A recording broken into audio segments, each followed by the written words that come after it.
What benefit do you feel a registry like that has to the public?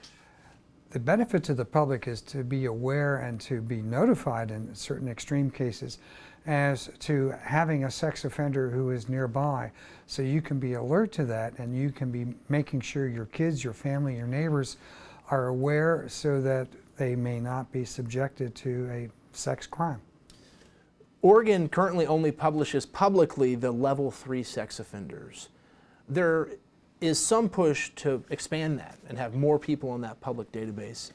Do you want to see any changes to the public database as it stands today?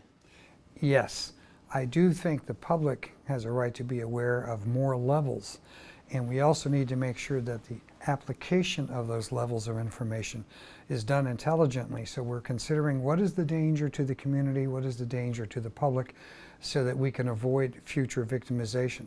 So we ought to be more assertive about what we put onto the website and make the information available. At the same time, there's this balance where we need to know how far do we go when we have some people who may have one offense that may be a level 1 offender. We want them to try to have a fresh start in life. So there is a balance that has to be achieved. What is that? How do you find that balance? Well, I do think the balance has to be achieved starting with the actual conviction of the offender. I do think the circuit court judge at the time of conviction and sentencing and the district attorney and even the defense attorney need to have a discussion about how much information ought to be put into the record about this offense. Because sometimes someone's pled guilty to a sex crime. How much more do we need to know? Of course we need to know if it involved a child, a minor. Was it something where there was an offender who knew the victim or didn't know the victim? There are various layers of danger to society. The most dangerous offender is the one who is a violent offender whose victim doesn't know this person. And that may be a limited number of cases, but they're the most dangerous folks and everybody ought to know about them. You've sponsored legislation that changes the public sex offender database, and it seems to not get anywhere session after session. Why do you think this issue has not gotten anywhere in the legislature? I think it's because the legislative process itself has a limited attention span. When we're dealing with mental health issues, we're dealing with drug addiction issues, we're dealing with the whole system of public safety, sometimes so much is going on that it's hard to get to focus on this particular topic. And then as you are dealing with this topic, you do have a wide range of political opinions, from the libertarian to the accountability of opinions about how offenders ought to be treated. So it is a complicated issue. I think it needs to be addressed, but in the haze of all the other things going on politically about public safety, sometimes the attention focus is lost, and that's what's happened here. We spoke to an expert and researcher in this area who says these public databases do very little for public safety. They argue that the public focuses on people on the registry instead of their neighbor or their family member who may not be a sex offender as it stands but could still commit a crime. What do you say to people who say these public databases do not do much for public safety? Well, I'd say, first of all, the accessibility of the information is important.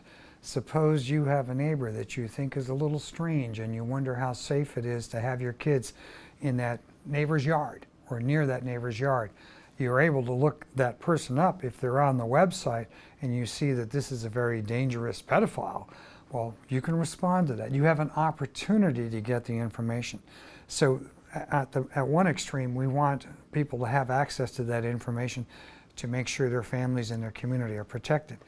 At the other extreme, we don't want people constantly going after one another when there's someone who had a distant history of one sex offense and they've tried to go straight, they've tried to amend their life. So where do we find the balance? And the balance we found right now is the website only has, I'll say it, the worst of the worst. The level 3 sex offenders, and even among those, it's the more serious of those that are on the website. And the debate is, how far do we go? I think we should having more persons on that website, but we also need to give people over time an opportunity to step down, because you can ask to be moved from a level 3 to a level 2 or from a level 2 to a level 1. There should be a process where over the years we realize this was a one-time offense, this person has changed his or her life.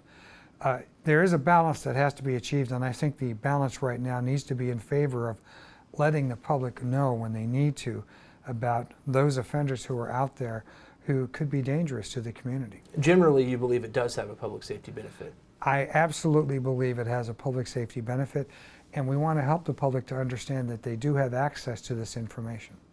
Specifically, what changes would you like to see to the registry? I'd want to make sure that the registry is based on objective information, not subjective. In other words, the sentencing judge or the parole board need to be looking at objective factors about what was the nature of the crime, what was the actual level of crime, what kind of history did the offender have. All of this ought to be objectively evaluated, so it's not just an emotional response. At the same time, you can't eliminate subjectivity. You want to be sensitive. If this was a perpetrator whose record goes back, say, 15 years and nothing has happened since, that's different from someone who has a record from the last year.